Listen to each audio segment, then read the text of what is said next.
everyone, it's Alexander, the real Mr. Robinson. Welcome to my channel, and this is my review for Fistful of Dollars, starring Clint Eastwood, directed by Sergio Leone, and came out in 1964. The movie follows a lone gunslinger, played by Clint Eastwood, as he wanders into what appears to be a deserted town, but is actually run by two crime families, and these two crime families basically compete for dominance in the town. And the gunslinger seems to take notice that these two crime families have driven out a lot of the town's business, and the only real business that's booming because of these two crime families are coffin making. So he starts to play both sides as the two crime families fight for competition to hire this guy as a hired gun. And this is where things actually start to get interesting because all three of these parties have their own goals in the end. Does that plot sound familiar?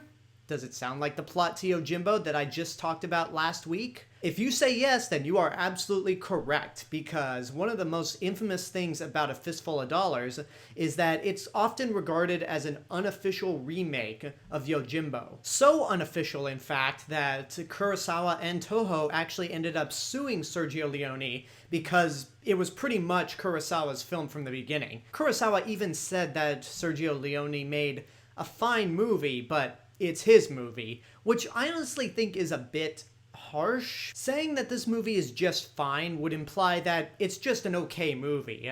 And even though I just went on about how this is literally the same plot and the same movie as Yojimbo, except for the fact that you switched out all the samurai swords with guns, like Yojimbo, this movie also made it into my list of top 100 favorite movies of all time, but much lower on the list. Yojimbo was at 21, Fistful of Dollars is at 71. And I'll get into why I prefer Yojimbo over Fistful of Dollars, but let me just say this about Fistful right now. It did steal the plot to Yojimbo, and it is beat for beat the same movie, but it manages to become its own thing given its visual style and just the aesthetic.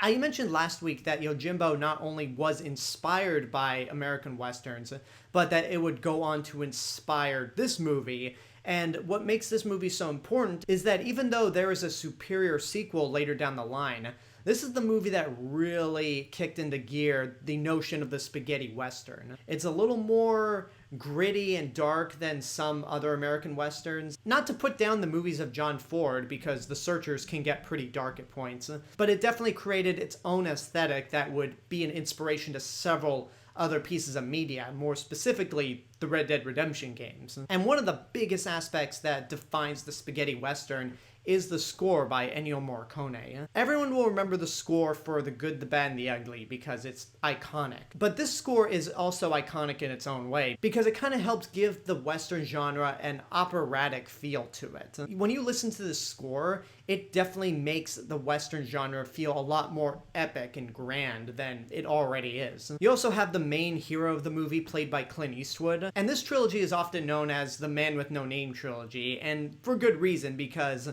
Clint Eastwood's character is never really given a name. He has no real definitive name, even with The Good, the Bad, the Ugly, which I'll touch upon later on. But giving this character no name just makes him more mysterious. And I think Clint Eastwood does a pretty good job. And that's saying something considering that he had to redub all of his lines.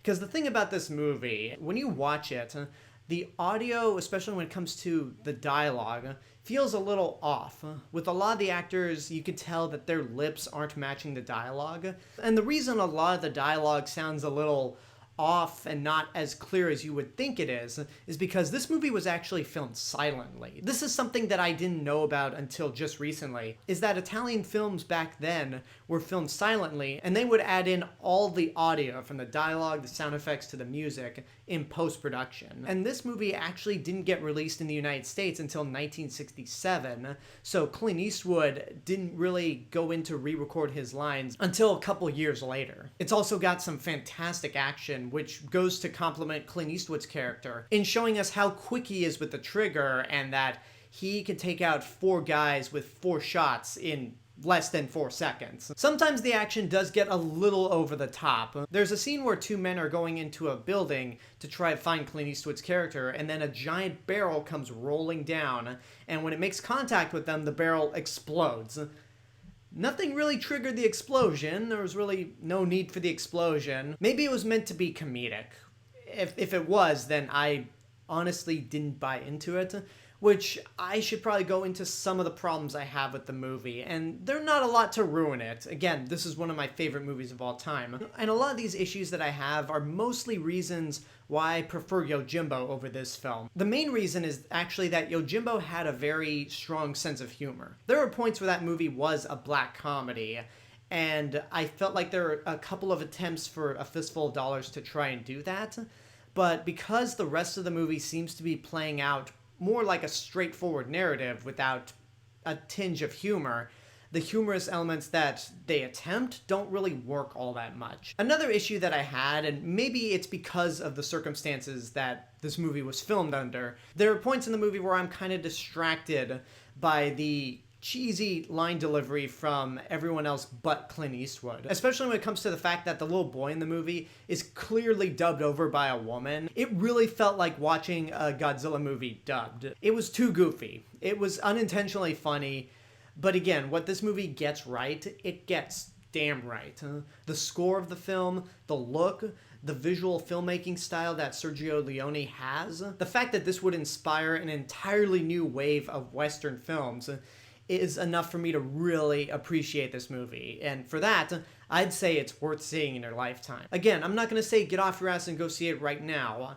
And if you were really put in a room between Fistful of Dollars and Yojimbo, I encourage you to watch Yojimbo above Fistful. Both movies are fantastic, but Yojimbo just has a little more earnesty to it, and the black humor definitely gives it more of a personality than Fistful of Dollars. And there you go, that's my review for Fistful of Dollars. Now, next week I will be talking about the sequel, For a Few Dollars More, which is interesting because Fistful of Dollars and The Good, the Bad, the Ugly are in my top 100 list, but For a Few Dollars More is not. And that's because I have never seen this movie before. So next week you'll be able to hear my first impressions of For a Few Dollars More. And as for this stubble here, I'm going to keep it until we get done with this series. But now I want to know what you guys think about the movie. If you've seen it, what did you think?